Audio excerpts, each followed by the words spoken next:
उज्ज्वल, उन्नत आणि उत्साही जीवनाची गुढी उंच उंच उभारो.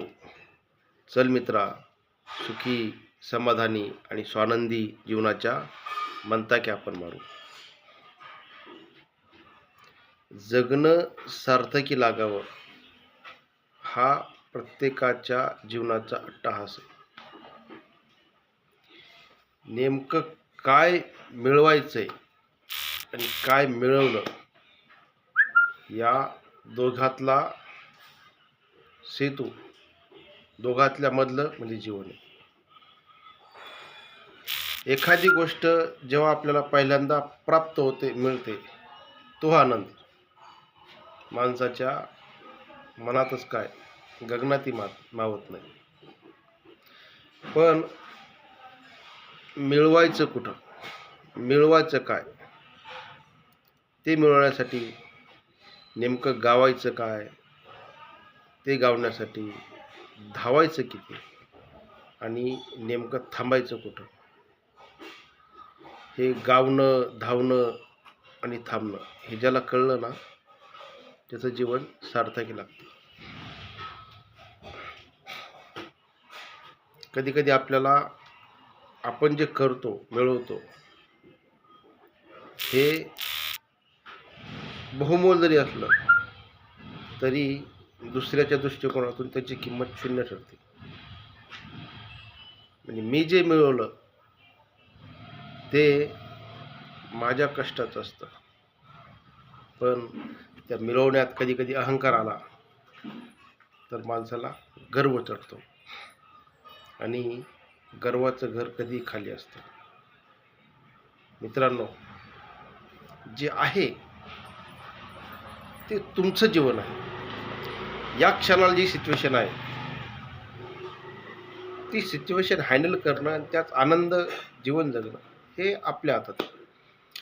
उद्या काय होईल, काल काय झालं होतं, हे हे चक्र सतत चालू राहणार आहे.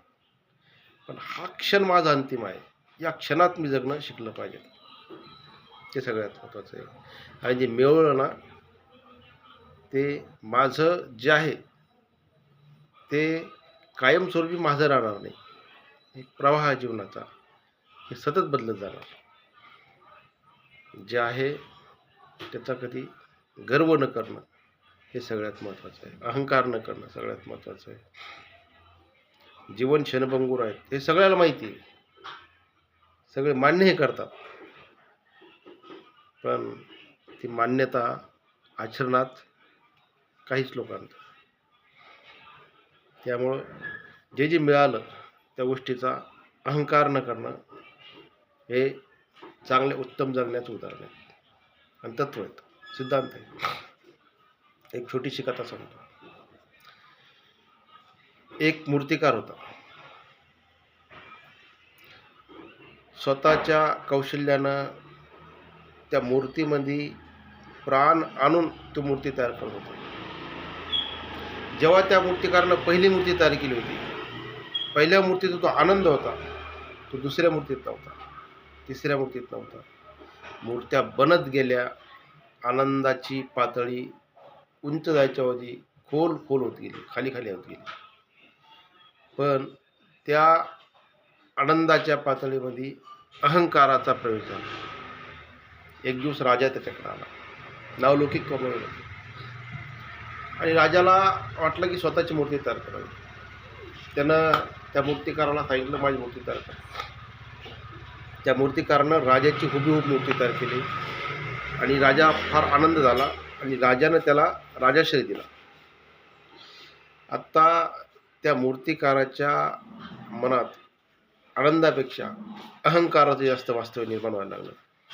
तो स्वतःला फार मोठा, कधी काळी राजसम स्वतःला समजायला लागला. एक दिवस एक सद्ग्रस्त मोठा अनुभवी व्यक्ती, भविष्य सांगणारा, त्याच्याकडे आला. मुक्काम ठरला त्याच्याकडे आणि त्यानं त्या भविष्यवेत्याला विचारलं की बाबाजी, माझ्याकडे सगळे आहेत, पद आहे, पैसा आहे, प्रतिष्ठा आहे, पण असं काय मिळवायचं नाही असं काहीच नाही माझ्याकडं राहिलं आता. पण तरी आता मी माझ्या हातापासून तुम्ही सांगू शकता का माझं भविष्य काय, तर अजून मी काय मिळवू शकतो काय नाही.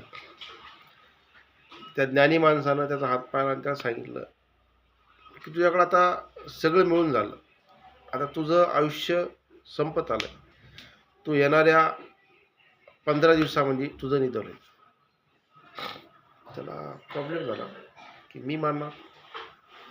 जेव्हा माणसाला कळत नाही, माणूस अज्ञानामध्ये जो आनंद असतो तो त्याचा हिरावला गेला. आता त्याला चिंता सुचायला लागली की मी मरणार. पण या पृथ्वीवर जन्मलेला प्रत्येक माणूस कधी ना कधी मरणार. हे जेवढं सत्य आहे तेवढं सत्य आहे की तो हे विसरतो की मला हे सोडून जायचं आहे. तो जगणं विसरला आणि मरणाच्या पाठीमागे धावायला लागला. माणसाला जे आहे त्यापेक्षा जे नाही त्यात आनंद शोधायचा भावला प्रयत्न माणूस करतो. त्याने एक युक्ती केली, मी एवढ्या हुबेहूब मूर्त्या बनवतो. माझ्या मूर्ती बनवण्याच्या कौशल्याच्या जोरावर मी ते यमाला चकमा दिली. मग त्यानं स्वतःच्या 8-10 मूर्त्या तयार केल्या आणि त्याचं एकच काम, त्यानं जगणं सोडून दिलं. त्या मरणाच्या भीतीनं आतापर्यंतचा आनंद गिनंद त्याच्या सगळ्या जीवनातून निघून गेला. फक्त मूर्ती बनवणं हेच काम त्यानं सुरू केलं. हुबेहूब मूर्ती बनवणं. तारीख ठरली होती, त्या विद्वत्त्यानं त्याला तारीखही सांगितली होती, वेळही सांगितली होती.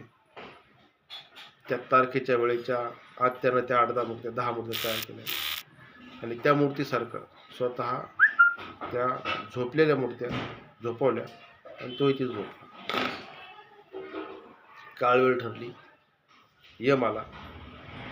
यमी आवाक्यात पडला की हाच व्यक्ती 10 पद्धतीचा आहे, मला ओळखावं कसं. त्यालाही प्रश्न पडला.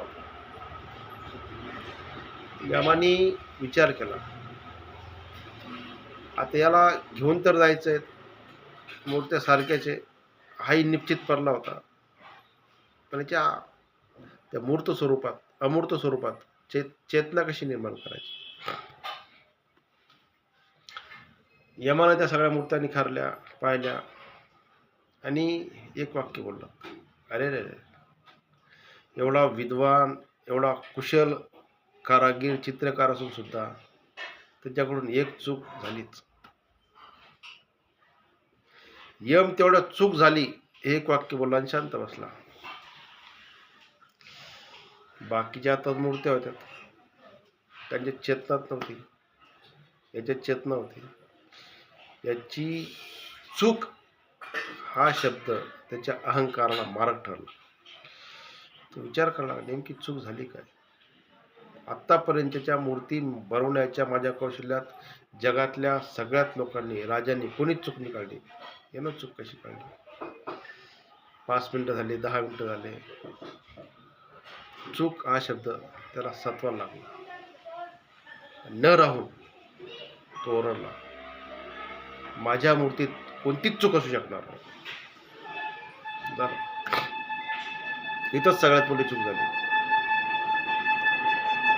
यामुळे त्याला घेतलं, चालता झालं. यम तो विचारायला लागला की असं तर होऊ शकणार नाही, मी एवढा चित्रकार आहे, मूर्तिकार आहे, चुका राहू शकत नाही. यामुळे ते सांगितलं, चूक तुझ्यात नव्हती, तुझ्या मूर्तीत नाही, तुझ्या अहंकारात आहे. तुझा अहंकार तुला मारक ठरला. मित्रांनो, यश मिळवलं पाहिजे, जीवन यशासाठीच आहे, पण अहंकाराचा मारा न लागो राजेसा या वाक्याप्रमाणे आपण सहज साधं सोपं जीवन जगलं तर जगणं फार सुंदर आहे आणि ते सुंदर होतं. धन्यवाद.